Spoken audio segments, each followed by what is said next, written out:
China has sent its first shipment of cargo to the core module of its space station. The Tianzhou-2 spacecraft was launched just before 9 p.m. Beijing time, or 1 p.m. GMT. That was just a little over half an hour ago. It will transfer propellant and supplies to support future human missions. Tianzhou-2 is the second of 11 missions needed to complete China's first self-developed space station. The core module was launched last month. CMC reporter Dong Qian has interviewed Professor Yang Hong from the China Academy of Space Technology. He is also the chief designer of China's space station and the chief designer of the Tianhe core module. Professor Yang talked about the next step of the space station's construction. After the Tianzhou-2 cargo ship delivers resupplies to the core module of China's space station, the Shenzhou-12 manned spaceship will be launched. A crew of 3 will become the first team of astronauts stationed in the Tianhe core module for a 3-month sojourn in orbit. 神舟飞船把航天员运上去，进行在轨的关键技术验证阶段，一共要发送2个天舟货运飞船，2艘神舟飞船，在完成关键技术的验证。要试验2次。对，一次呢航天员驻留3个月，另外一次的话航天员驻留6个月。这样的话呢，来验证我们核心舱的在轨的关键技术。在关键技术验证完以后的话，要在轨进行评估，评估说可以进行建造了，那么再从前向这个口，然后对接这个实验舱1，从这上到也前向口进行对接。然后我们通过一个转位机构，把它转位到侧向的，转位90度侧向的进行对接。这个对接这以后的话呢，就形成了永久的停泊，叫侧向的停泊口。同理，在发射实验舱2也是从前向这个地方对接上来，然后再转90度到停泊口进行永久停泊，这样就构成了一个 T 字形的一个构型。他们2个是同期发射还是先后发射？但是间隔很短。那他们都是带着电池翼上来的？对。他们都是可以是独立的航天器，可以独立的飞行和自主的交会对接，能够对上去，跟空间站先期在轨运行的核心舱形成一个在轨的组合体了。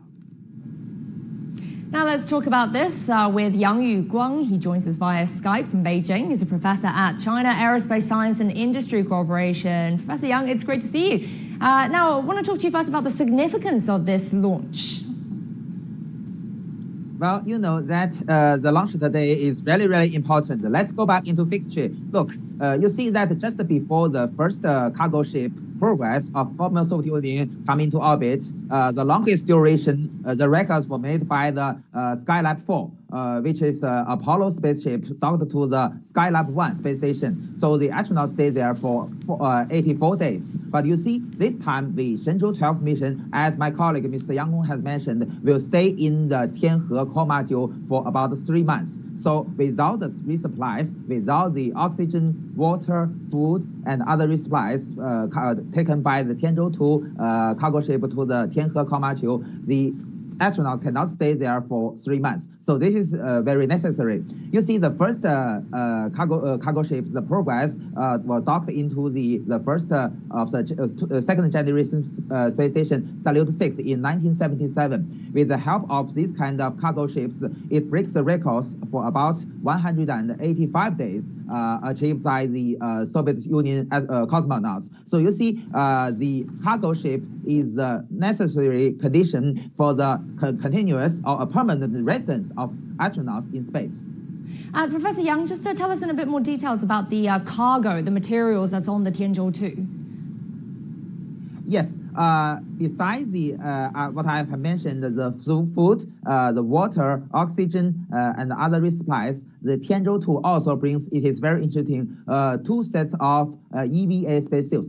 You know that in 2008, our Shenzhou-7 mission performed China's first EVA test by Mr. Zhai Zhigang, who is the first astronaut to have an EVA in outer space. But we only have this kind of test one time, so we don't have much experience in this area. You see that the EVA, or the extravehicular activities, is very important for the maintenance of a space station and also for the scientific research in space. So you see, this time in the Tianhe core module, we will test this kind of technology. So the Tianzhou-2 will bring 2 sets of spacesuits into the Tianhe module, and the 3 astronauts will taken to the Tianhe-1 module by the Shenzhou-12 spaceship, and they will enter the Tianhe core module first from the front hatch of the Tianhe, and then open the rear part, the rear hatch of the Tianhe module, and then open the hatch of the Tianzhou-2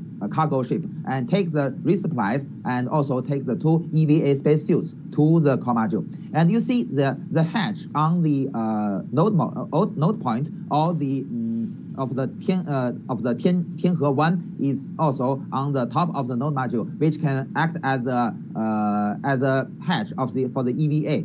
And so you see that this kind of airlock will be even bigger if the experimental module 1 or the Wentian is docked to the space station, which will have a bigger airlock.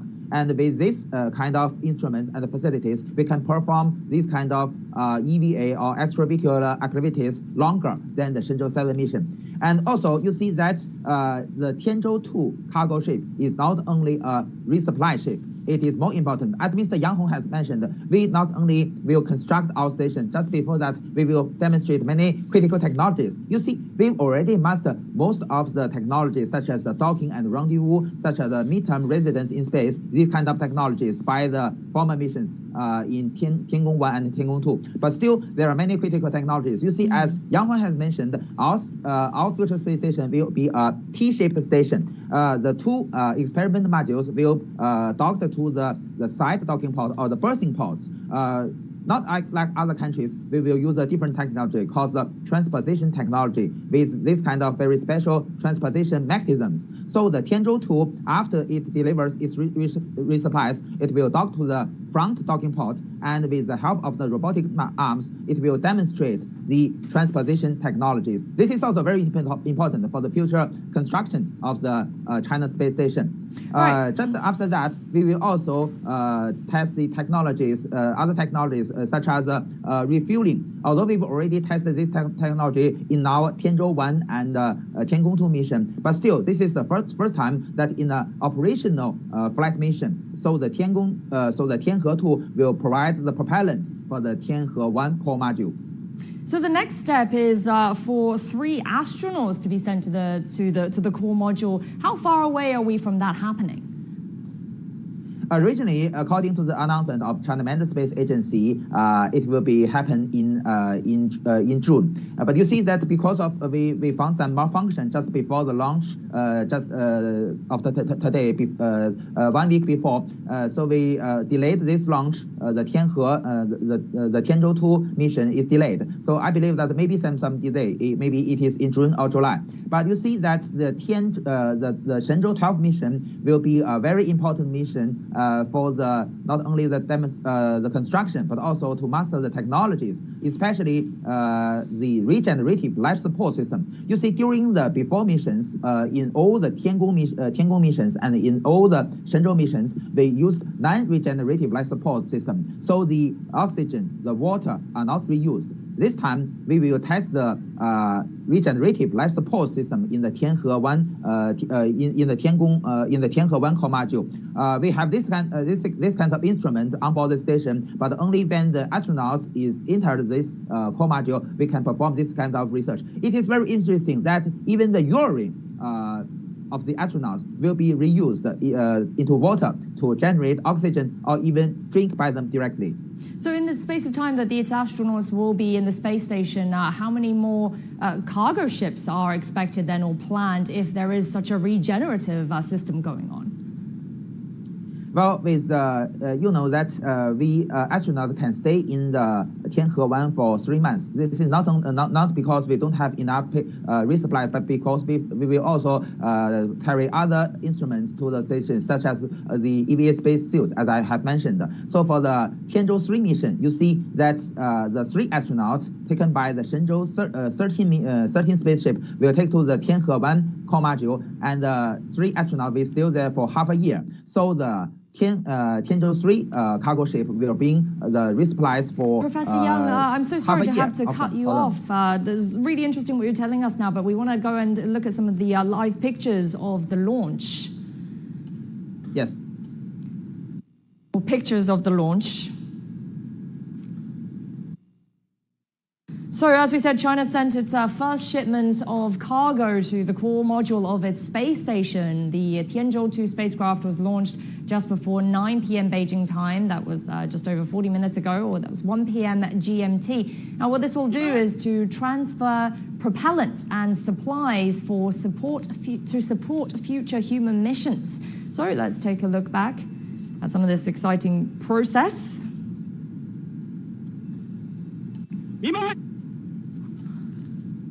All right, Professor Yang, so I'm coming back to you now. So just explain to us a bit more about this Tianzhou-2 spacecraft. Now, we're hearing that people are calling it the most efficient cargo spacecraft in the world. Why is that?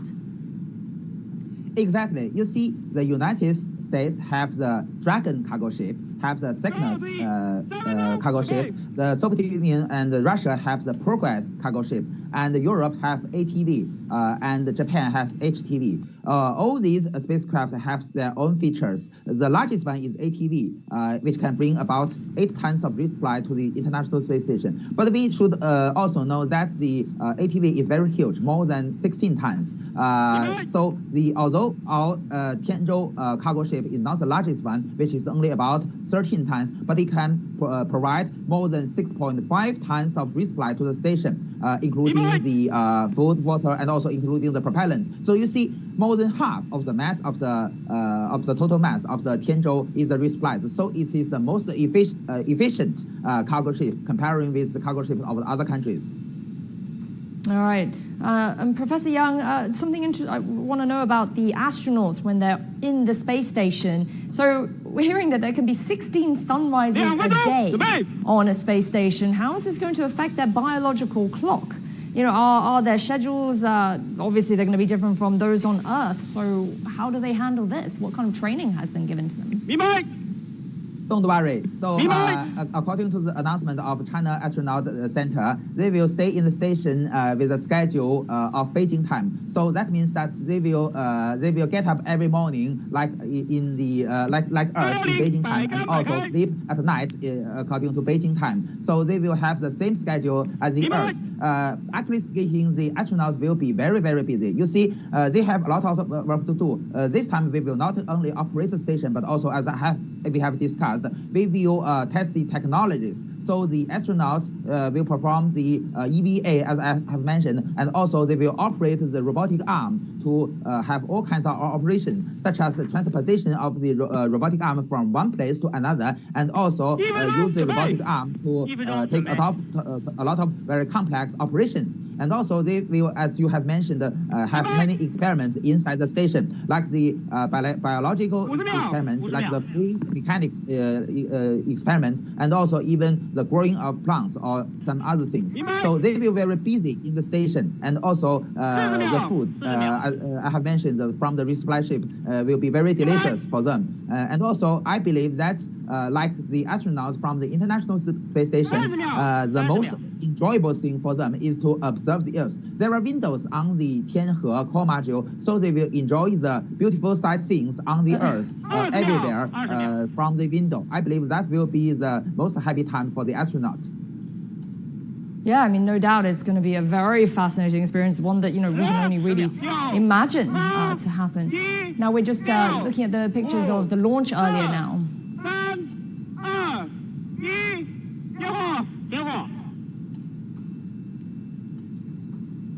And there we are, waiting for the launch of the Long March 7 Y3 carrier rocket. So this was earlier, about 45 minutes ago, in 9 p.m. Beijing time, as the carrier rocket lifting off from with the Tianzhou-2 cargo spacecraft. So we're seeing pictures taken by the booster camera on the rocket body. During the ascent, different stations were monitoring the rocket relay. And I'm not sure if you can hear the sounds there, but those are the signals and commands. And we can hear a series of normal commands that's being relayed from the different stations, monitoring stations.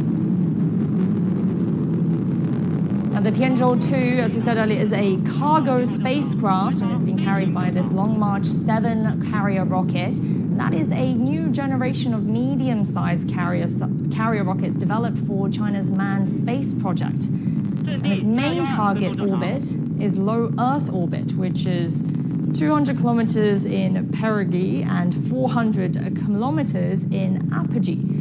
If that makes any sense to you? The carrying capacity of the low Earth orbit is 13.5 tons. So a lot of technical details there about this rocket. And the Tianzhou-2 is headed for China's core module of the space station. It's going to be delivering supplies and materials like propellant and other things for the functioning of the space station and also for the research that will be carried out on the space station in the later stages.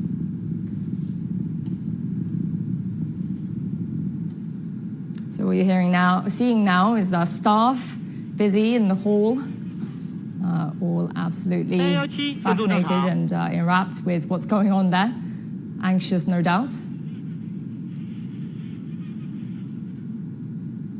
So the core module of the space station, as we're seeing now, was operating at a very, very high speed. So if the Long March carrier rocket wants to send the Tianzhou-2 cargo spacecraft to the scheduled orbit and precisely dock with the Tianhe core module, this rocket, it was very important that it took off on time, otherwise there could be some problems. Technical improvements have been made to ensure the launch of the Tianzhou-2 cargo spacecraft into orbit and the docking goes successfully. According to the China Manned Space Engineering Office, the Tianhe core module, which launched into orbit on April 29th, has completed all of its tests and all the functions are normal and in good condition. So it is now just waiting for the Tianzhou-2, the cargo spacecraft, to arrive and to dock. And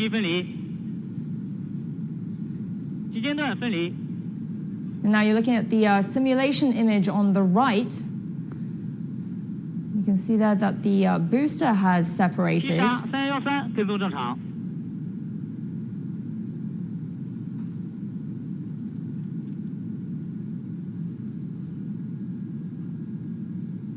As we heard earlier from our guest, Professor Yang, so the next stage would be to send 3 astronauts to the space station, and they'll be living there for 3 months, during which they'll be conducting a lot of different experiments, including regeneration of water, oxygen, and the like. Yes. You see that the US and Russia use different technologies in recovering the water.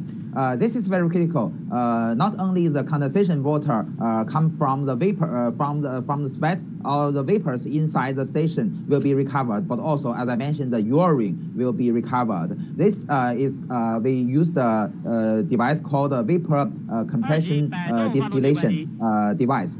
With this, we can vaporize the urine with very low pressure and also with very low temperature. This can save a lot of energy, and also the urine produced can be used for producing the oxygen and hydrogen by electricity, and then the oxygen can be used for breath of the astronaut, and the oxygen and the hydrogen will also be used to get oxygen again from the carbon dioxide collected from the astronaut's breath. And also you see that the urine produced water can not only used for producing the oxygen, but also can be used for cooling and also for the drinking. So we've already mastered this technology, but still it must be confirmed by the astronauts. And also the regenerative support system, as I mentioned, is very, very important, because you know that without this system, we will need more resupply ships. If this can be successful, can be proved of the feasible for the operation of the station, we will only launch the Tianzhou cargo ship for about 2 cargo ships every year, or even longer. So they will save a lot of money for the operation of the station. And the launch day is very critical. You see that the basic condition for the docking is to launch the Tianzhou-2 spaceship into the same orbital plane with the Tianhe-1. This is very critical. So we use what we call the zero launch window. The accuracy Professor of Yang, the sorry, launch just to will cut be you off less there. than 1 Thanks so second. much for pitching in and explaining to us. But 飞船工况正常。现在我宣布，此次发射取得 all right, and there we 圆 go. We 满 just 成 had the 功。 official announcement of the successful launch of the Tianzhou-2 spacecraft. The cargo spacecraft is headed for the core module, the Tianhe core module of China's space station. 在此，我代表西昌卫星发射中心、文昌航天发射场和文昌发射场区 So 任务 this has been 组 launched from the 对参加这次任 Wenchang 务的所有 spacecraft 单位 launch site, which is over in China's Hainan 表 province. 示热烈祝贺，对 China's 莅临指导的 southernmost 各位领 island 导和专 province. 家表示衷心感谢。此次任务发射阶段工作到此结束，谢谢大家。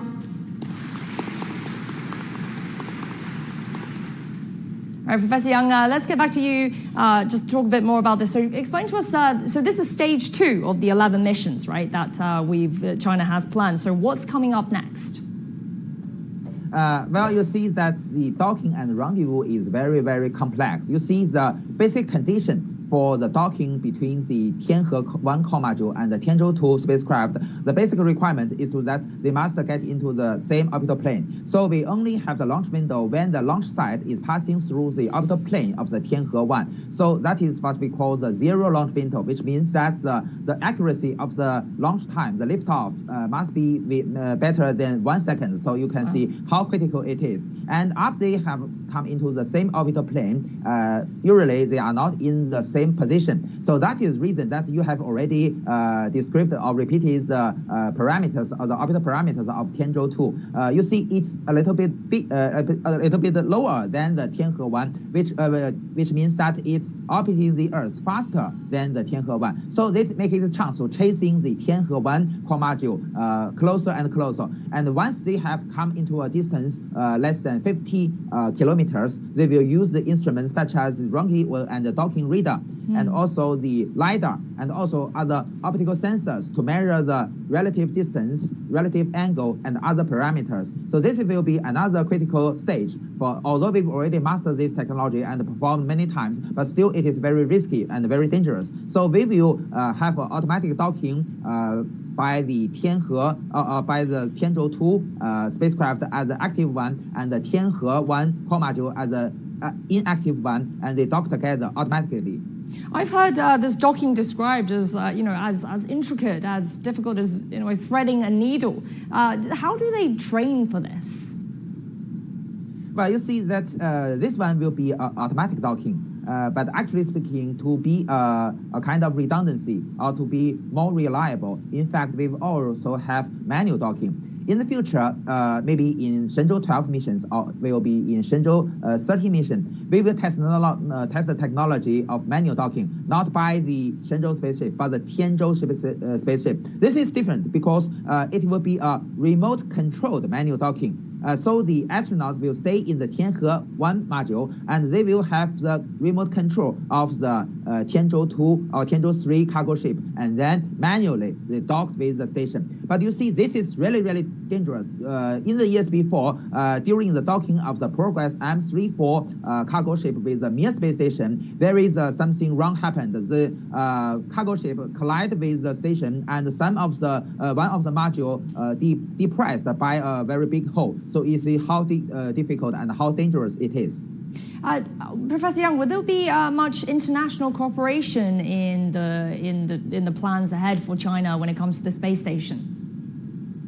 Exactly. You see that the China Manned Space Agency has already worked very closely with UNOSA, or United Nations Office for Outer Space Affairs. They've already called for the experiments from all countries. So they've already collected some, including those from other countries. I believe this time or next time, the experiments will be brought, the instruments will be brought by the cargo ship to the Tianhe-1 module, or even all the experiment modules in the future. And in the future, it is also possible that the astronauts from other countries to visit our space station by Shenzhou spaceship. You see that Miss Samantha from Europe, the astronauts has already been trained in Qingdao for the rescue mission, for the rescue trainings. This is possible, so you can see the possibility of the visit of foreign astronauts, and also it is very possible for the spacecraft from other countries to visit our space station. Technically speaking, theoretically, our Tianzhou cargo ship can also deliver cargoes to the international station, but the docking mechanism must be changed to have the same configuration. Well, Professor Yang, it's been fascinating speaking to you. I loved hearing all about that. Thank you so much. Really appreciate it. Professor Yang Yuguang with the China Aerospace Science and Industry Corporation. Well, let's take a look back at some of the highlights from the launch of the Tianzhou-2 cargo spacecraft now.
And that was the launch of the Tianzhou-2 cargo spacecraft headed for the core module of China's space station, an exciting moment and step forward in China's aerospace program. And that's it for this special coverage. I'm Xiao Yang. Thanks so much for watching. See you in a few minutes again for The World Today.